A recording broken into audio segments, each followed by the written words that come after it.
volta com o programa à tarde com você e o meu bate-papo de hoje vai ser com uma escritora, mas gente, é uma escritora mirim, que tem apenas 14 anos e ela já é delegada nacional dos direitos da criança e dos adolescentes. Ana Luísa, é um prazer recebê-la aqui. O prazer é todo meu. É um prazer e uma honra estar aqui no À Tarde com você.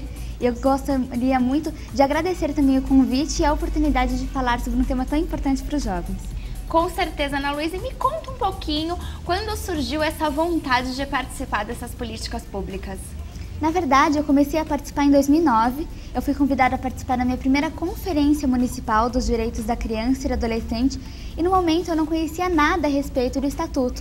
Então, quando eu participei da minha primeira conferência e eu descobri que nós, como público infanto-juvenil, temos a oportunidade de expressar nossas opiniões e de nos envolvermos com esse debate, defendendo principalmente a garantia de nossos direitos e a nossa expressão, eu me encantei com todo este universo e até hoje eu nunca parei. Você teve incentivo da sua professora e dos seus pais? Dos meus pais, principalmente. Na verdade, os meus pais ainda não eram envolvidos com a área dos direitos de criança e adolescente antes da minha participação. Surgiu mesmo como um convite do colégio e depois que eu comecei a participar, o Conselho Municipal dos Direitos da Criança e do Adolescente de Atibaia, o CONDICA, teve uma participação essencial. Ele é muito ativo dentro do município, incentivando as crianças e os adolescentes e fomentando a política pública de debate e principalmente para que todo o público infanto-juvenil possa ter pleno conhecimento que o exercício de seus direitos não é só um direito, mas como é uma vicissitude que ele deve aproveitar. Bom, porque a gente sempre ouve falar, mas criança não sabe de nada, a criança não tem que dar palpite, então você super discorda. Não, com certeza. Na verdade, essa matriz surge exatamente do princípio de que a criança não se expressa. E se ela não se expressa, é porque ela não tem a oportunidade de se expressar. Eu escrevi o meu segundo livro justamente porque quando eu comecei a participar do processo de conferências, não havia nenhum material voltado para o tema do Estatuto da Criança e do Adolescente escrito pelo público infanto-juvenil. O que a gente pode concordar que é muito contraditório, porque é uma área voltada para a criança e para o adolescente. Então, para a criança e o adolescente, todo o público infanto-juvenil começar a se expressar e falar sobre seus direitos, ele tem que ser incentivado e ter total conhecimento de que a sua participação é importante. Assim, ele vai se sentir essencial dentro do sistema de garantia de direitos. Bom, na sua opinião, quem tem que incentivar as crianças? Os pais ou os professores? Os dois. Na verdade, a escola tem que trabalhar em conjunto com a família. Mas o incentivo de participação começa dentro de casa. A criança tem que entender desde o começo de que, obviamente com respeito, a sua opinião tem que ser bem-vinda dentro do lar e dentro da família. Eu brinco que todo pai tem sempre um minutinho para ouvir. E toda a escola também deve fomentar os debates sobre temas atuais, mesmo dentro da sala de aula. E então a família e a escola, dentro do corpo letivo de professores, funcionários e diretores, mas principalmente com os pais, devem trabalhar como uma engrenagem que trabalha no incentivo da criança e do adolescente para que ela possa se expressar e assim se tornar um cidadão. Quais são os temas que vocês mais debatem hoje? No meu primeiro livro, é um livro de histórias infantis. Tá. E a partir do segundo, eu começo a falar sobre o protagonismo infanto-juvenil, que é a participação da criança e do adolescente dentro do sistema de garantia de direitos de todo o âmbito político e social em que ela vive. E o terceiro, eu falo sobre a redução da maioridade penal, que é uma proposta de rebaixar a idade penal para 16, ao invés de 18 anos. Eu sou absolutamente contra, não porque eu acredito que deve haver a impunidade entre os jovens, mas porque simplesmente essa não seria a solução. Porque o Brasil não tem trabalhado efetivamente para que toda criança e adolescente tenha o pleno exercício de seus direitos. E é por isso que a redução da maioridade penal seria um ato de vingança. E as políticas públicas não devem ser um mecanismo de vingança nem de punição errônea, e sim de expressão de todos os cidadãos sujeitos de direito. Hoje, quais são os direitos e os deveres das crianças e dos adolescentes? Inúmeros. Todos eles estão registrados dentro do Estatuto da Criança e do Adolescente. Eu costumo dizer que o meu artigo preferido é o artigo 16, porque ele garante os direitos principais. É óbvio que nós temos os direitos fundamentais, que é o direito de educação, esporte, lazer, cultura e expressão religiosa, mas o artigo 16 garante o direito de expressão, o direito de ir e vir e o de participar da vida política dentro da forma da lei. Ou seja, o artigo 16 garante que é direito da criança e do adolescente protagonizar. O que falta hoje para esses adolescentes protagonizar, além do incentivo? Falta também um pouco de conhecimento dentro da área. Por exemplo, nós tivemos agora, no dia 5 de março, a Conferência Municipal em Atibaia. E toda a conferência, dentro dos eixos temáticos, criam-se propostas dentre os próprios crianças, adolescentes e jovens para dentro do âmbito que eles participam, no caso o município. E uma das propostas que surgiu no grupo falando sobre protagonismo foi a criação de um dia ou então mesmo uma matéria dentro da escola para falar sobre o protagonismo. Porque a criança não participa porque ela não tem noção de que existe um universo onde ela é questionada e onde a sua opinião faz parte de toda uma globalização de ideias que juntas criam um progresso. E é por isso que ela não participa, porque ela sente que a política, que tem sido muito defasada dentro de sua imagem atualmente, não a tem como uma membro ativa. Portanto, ela vai participar dentro da medida do possível. Quando um professor pergunta para ela qual é a sua opinião, ela começa a falar e aí ela percebe que a opinião dela é bem-vinda. Por isso que eu comentei com você agora há pouco que tudo isso tem que começar dentro de casa. Ela tem que sentir que a opinião dela é importante e assim ela começa a participar e tudo isso vem dentro de uma esfera de incentivo ao protagonismo infanto-juvenil. Como você virou delegada nacional? Na verdade é assim, existem 4 etapas de conferência, municipal, regional, estadual e nacional. Dentro de cada etapa existe uma eleição de delegados. Você se candidata e dentro do seu eixo ou então um grupo de crianças, você passa por uma votação e democraticamente você é eleito. Então eu passei pelas 4 etapas dentro do circuito de 2012 e em julho de 2012 eu fui eleita delegada nacional dos direitos da criança e do adolescente, dentro da Conferência Nacional que acontece em Brasília. Então hoje qual que é a sua função? Eu trabalho atualmente tanto divulgando a ideia da participação da criança e do adolescente e eu também faço palestras, todas voltadas para o sistema de garantia de direitos. Mas eu acredito que o meu papel atualmente tem sido multiplicar e fomentar também a ideia de políticas públicas voltadas para a participação de crianças e adolescentes. Desde que você virou delegada nacional, houve alguma mudança significativa? Com certeza. Além do meu modo de pensar, depois que eu comecei a participar, todo o meu ponto de vista acabou sendo transformado. Porque como eu disse para você, depois que você participa das conferências, você percebe que a sua opinião tem um lugar para ser recebida. Não só as conferências, mas todos os fóruns e grupos de debate que existem, até mesmo dentro de escolas e de ambientes comunitários. Então a principal mudança que teve, além de toda a minha rotina, que eu comecei a participar mais ativamente dessa militância, foi o meu ponto de vista sobre os principais temas dentro do sistema de garantia de direitos. E quais são eles? A participação de crianças e adolescentes, por que ela deve ser bem-vinda em todo o ambiente e, principalmente, qual é o papel dela na sociedade, porque antes eu tinha a mesma visão da maioria das pessoas.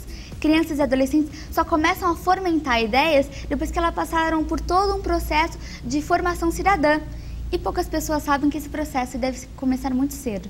O que falta hoje para as crianças e para os adolescentes? Na minha opinião, o fator principal é o incentivo. Eu costumo dizer, citei até isso numa palestra minha recentemente na conferência, que o protagonismo depende de 3 pilares, que é o comprometimento, a confiança e a força de vontade. E esses pilares só funcionam quando eles estão todos juntos, e juntos eles formam a engrenagem que causa o progresso dentro do sistema de garantia de direitos.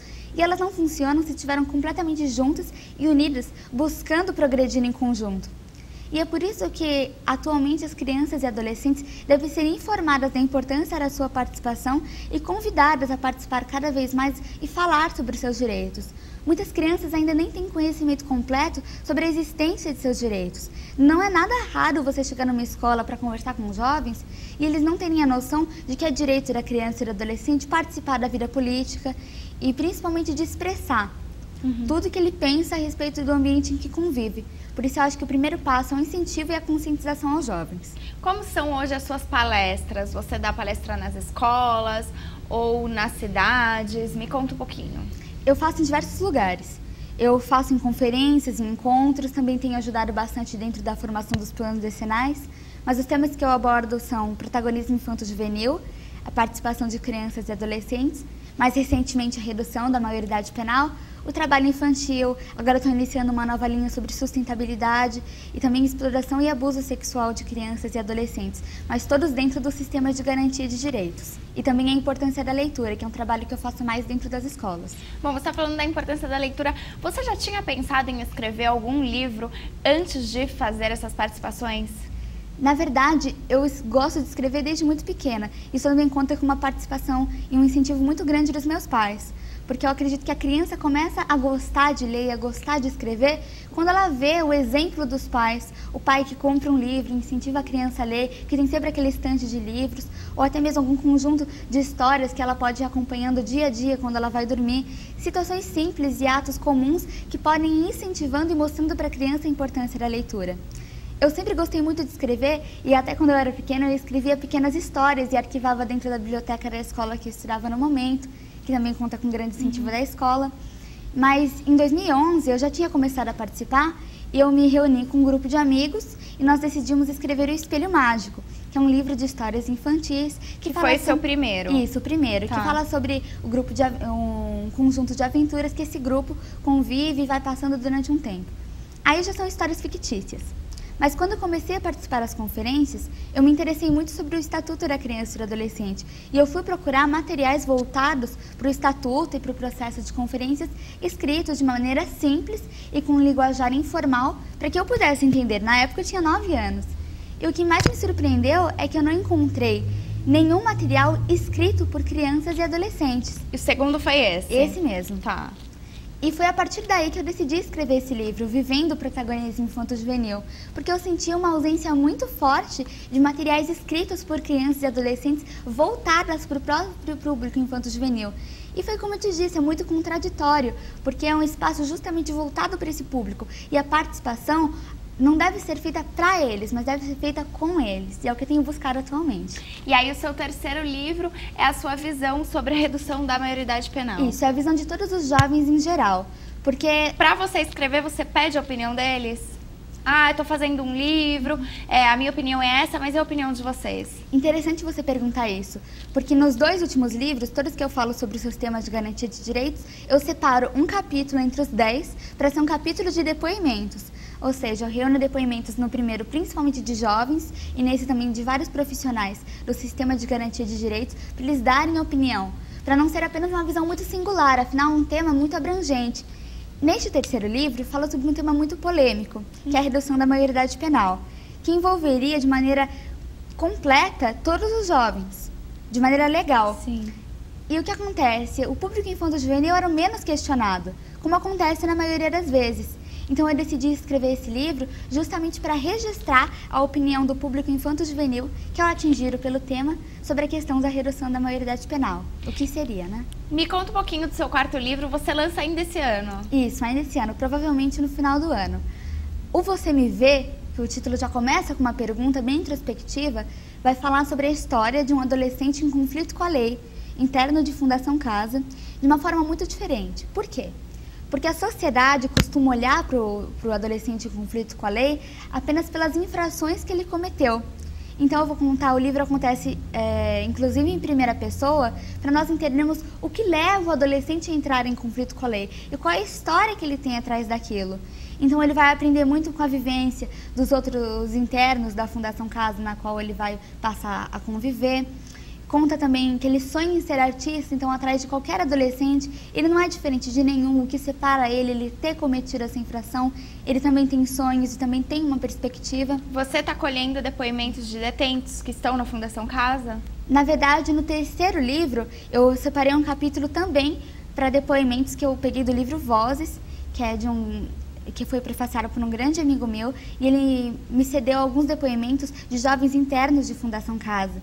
E é muito interessante a forma com que eles retratam de maneira deprimente a vivência deles, porque qual é a função da Fundação Casa? É trabalhar dentro de uma esfera de reeducação, para o jovem voltar a conviver dentro da sociedade, poder realizar outras práticas e entender que as infrações não são o único caminho para ele. E os adolescentes falam de situações terríveis, onde eles sofrem violência dentro da Fundação Casa. E nós sabemos que existem fundações que têm feito um trabalho maravilhoso, mostrado para o jovem, realizado oficinas, mas infelizmente o Brasil ainda conta com algumas que simplesmente imitam o sistema carcerário regular. Por isso a gente não pode esperar que o jovem saia dali ressocializado. E é por isso que eu sou contra a redução da maioridade penal. Porque se nós temos um sistema carcerário falido, enviar jovens para esse sistema onde mal são suportados os presos já instalados, faria com que eles passassem por uma aula do crime e saíssem dali praticamente expertos na área criminal. E na sua opinião, como fazer esses jovens não infringirem a lei? O que falta? Por que eles estão infringindo? Falta educação, falta palestras que contem para eles mesmo como é e como eles não devem ser? O primeiro passo, na minha opinião, é a estrutura familiar. Porque a família como um todo é como uma árvore.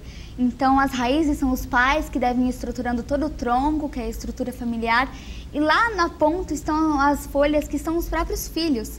E eles só vão dar frutos se eles forem extremamente bem educados pela família, se eles deram um exemplo. A maioria dos jovens, a gente tem estatisticamente, não tem um exemplo dentro de casa, então é difícil ele ter um espelho no qual ele pode seguir.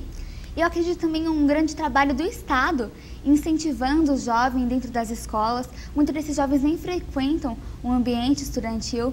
Então eu também não acredito, essa semana eu estive com o prefeito Saulo, e ele comentou exatamente isso comigo. As pessoas gostam de dizer que a culpa é sempre do Estado, que nunca é obrigação da família. Mas é como eu te disse, eles têm que trabalhar sempre em conjunto.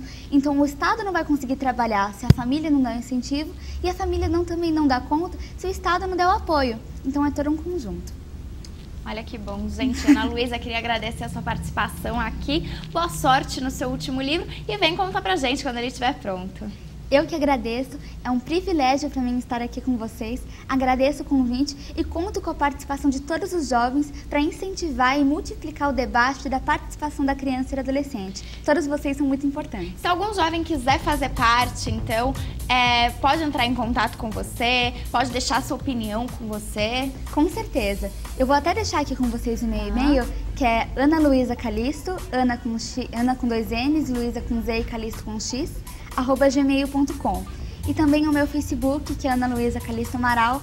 Qualquer jovem que tiver qualquer dúvida a respeito do processo de participação e como se integrar ao processo de conferências e toda a esfera do sistema de garantia de direitos, recomendo que também entre em contato não só comigo, estou disposta a tirar qualquer dúvida, mas principalmente com o Conselho Municipal dos Direitos da Criança e do Adolescente, que deve contar com a participação do público infanto-juvenil. Afinal, o espaço é de todos nós. Com certeza. Ana Luísa, a gente pode sortear esses 2 livros, então, para as primeiras 2 pessoas que ligarem aqui na TV? Com certeza. Então, olha só, se você que estiver em casa gostou da entrevista da Ana Luísa, quer saber um pouquinho mais, liga aqui na TV, o nosso telefone está aparecendo aí. E as primeiras 2 pessoas que ligarem, uma vai ganhar um livro e a outra vai ganhar outro. Ana Luísa, obrigada mais uma vez. E nós vamos ficar por aqui hoje, mas amanhã a gente tem muito mais novidades esperando por você. E já sabe, né? Se você quiser ver alguma coisa de diferente aqui no programa, dá sua sugestão, envie um e-mail pra gente, atardecomvocê@yahoo.com.br. Me conta o que você quer ver por aqui ou quem você quer ver ao meu lado.